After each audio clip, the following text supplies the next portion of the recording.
Welcome students. जैसा कि हम एक प्रॉब्लम डिस्कस कर रहे थे पावर एंड एसी सर्किट्स के टॉपिक से रिलेटेड, तो उसमें हमने फाइंड आउट किया था कि हमारे पास 4 इक्वेशंस आई थी। जैसे कि आप यहाँ पे देख सकते हैं कि हमारे पास 4 इक्वेशंस यहाँ पे मौजूद थे, जिनमें से हमारे पास एक इक्वेशन थी एक्सी के लिए यानी कि रिएक्टेंस के लिए, एक थी हमारे पास इम्पीडेंस, और फिर हमारे पास थी root mean square of current.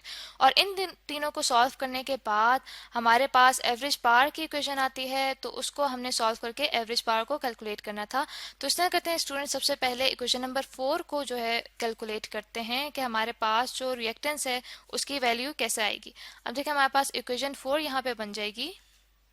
Equation 4 की मदद से हमारे पास आएगा reactance XC equals to 1 divided by 2 pi F C. तो यहाँ पे हम फ्रीक्वेंसी और कैपेसिटेंस की वैल्यू पुट करते हैं, तो हमारे पास आ जाएगा 2 इंटू 3.14, ठीक है। 2 multiply by 3.14 multiplied by 50 hertz, ठीक है, 50 हर्ट्स मल्टीप्लाइड बाय कैपेसिटेंस हमारे पास कितनी थी, कैपेसिटेंस हमारे पास थी 2 into 10 raise to the power -6 farad. तो स्टूडेंट्स इसको कैलकुलेट करने के बाद जो मेरे पास रिएक्टेंस की वैल्यू आ रही है वो आ रही है 1592। तो अब इस तरह करते हैं कि स्टूडेंट्स हमारे पास जो यूनिट्स हैं उनको बैलेंस आउट कर लेते हैं, ताकि अगर हमने कोई मिस्टेक की होगी तो वो हमें पता चल जाएगा और हम उसे ठीक कर लेंगे। तो यहाँ पे देखें हमारे पास मौजूद है हर्ट्ज और फैरेड। इस तरह करते हैं, पहले हर्ट्ज को सिंप्लीफाई कर लेते हैं। तो हम ये जानते हैं जो हमारे पास फ्रीक्वेंसी होती है वो इक्वल होती है 1 डिवाइडेड बाय टाइम के, यानी कि हमारे पास हर्ट्ज इक्वल हो गया 1 डिवाइडेड बाय सेकेंड के, ठीक है। इसी तरह से जब हम फेरेड को सिंप्लीफाई करते हैं तो हम ये जानते हैं कि हमारे पास जो कैपेसिटेंस होती है वो इक्वल होती है charge divided by voltage V के। दैट मीन्स कि हमारे पास 1 फेरेड इक्वल हो गया 1 कूलम डिवाइडेड बाय 1 वोल्ट्स। तो जब हम यहाँ पे पुट करते हैं तो हमारे पास देखें आ जाएगा 1 divided by hertz multiply by farad, ये कुल हमारे पास आ जाएगा second divided by coulomb C multiplied by V, ठीक है।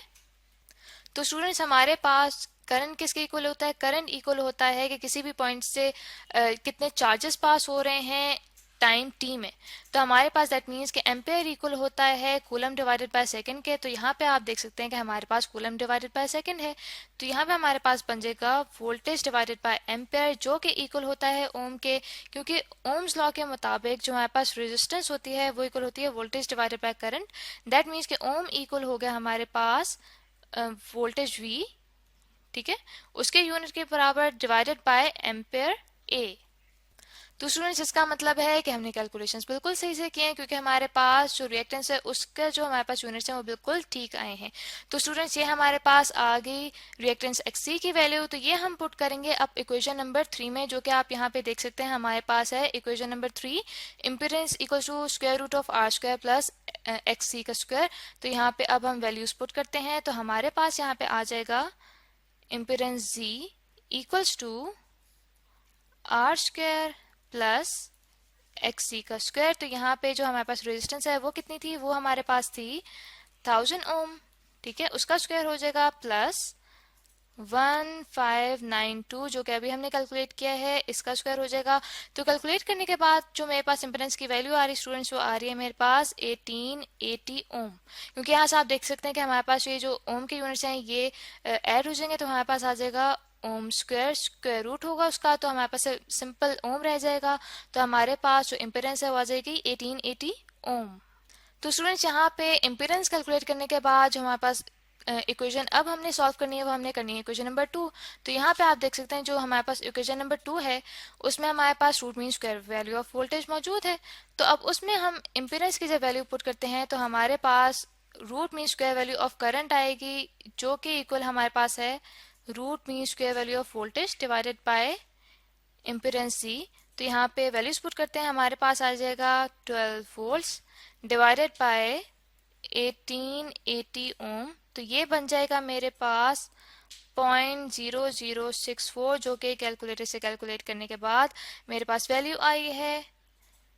तो स्टूडेंट्स ये हमारे पास आ गई root mean square value of current. तो आगे हम देखते हैं कि अब हमने एवरेज पावर कैसे कैलकुलेट करनी है। उसके लिए हम यूज करेंगे इक्वेशन नंबर 1, जिसमें हमारे पास root mean square values of current और वोल्टेज को यूज करते हुए हमने इस इक्वेशन को सॉल्व करना है। अब यहाँ पे आप देख सकते हैं कि हमारे पास एक और क्वांटिटी है थीटा, जो कि हमें नहीं मालूम, जो कि हमें प्रॉब्लम में नहीं गिवन, तो उसे भी हम फाइंड आउट करते हैं। तो स्टूडेंट्स, जब हमारे पास रेजिस्टेंस और कैपेसिटेंस सीरीज में होते हैं तो जो हमारे पास रिएक्टेंस होती है, यानी कि कैपेसिटर के अक्रॉस जो रेजिस्टेंस है वो लैग करती है रेजिस्टेंस आर से। और वो किस तरह लैग करती है, वो एक एंगल थीटा की वजह से लैग कर रही होती है। तो यहाँ पे अगर मैं ग्राफ यहाँ पे ड्रॉ करूँ तो आप देख सकते हैं कि अगर मैं एक्स एक्सिस के अलॉन्ग यहाँ पे रेजिस्टेंस आर को शो कर रही हूँ तो एक खास एंगल से जो हमारे पास रिएक्टेंस है वो लैग बैक करेगी इस रेजिस्टेंस से। तो यहाँ पे मैं लिख देती हूँ कि हमारे पास एक्स सी है।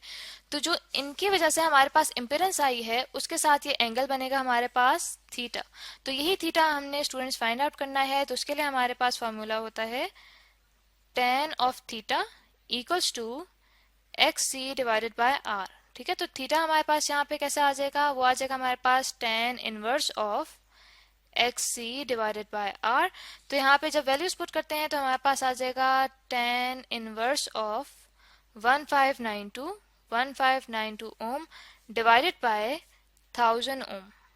ठीक है, तो जब मैंने कैलकुलेटर से कैलकुलेट किया स्टूडेंट्स तो मेरे पास यहाँ पे वैल्यू आ रही है थीटा की 57.87 डिग्री। अब इसको जब हम इक्वेशन 1 में पुट करें तो हमारे पास स्टूडेंट जो इक्वेशन नंबर 1 है वो हमारे पास थी पी एवरेज यानी कि average power equals to V R M S यानी root mean square value of voltage into root mean square value of current multiplied by cos of theta. तो यहाँ पे जब वैल्यूज पुट करते हैं तो मेरे पास वोल्टेज की वैल्यू है 12 volts multiplied by 0.0064 ampere multiplied by cos of 57.87 degree.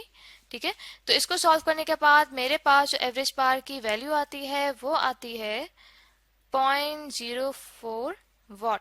ठीक है, तो स्टूडेंट्स ये हमने कैलकुलेट कर ली है एवरेज पावर की वैल्यू, जो कि हमारे पास एक आरसी सीरीज सर्किट में मौजूद थी। तो आई होप स्टूडेंट्स कि आपको प्रॉब्लम अच्छे से समझ आ गया होगा।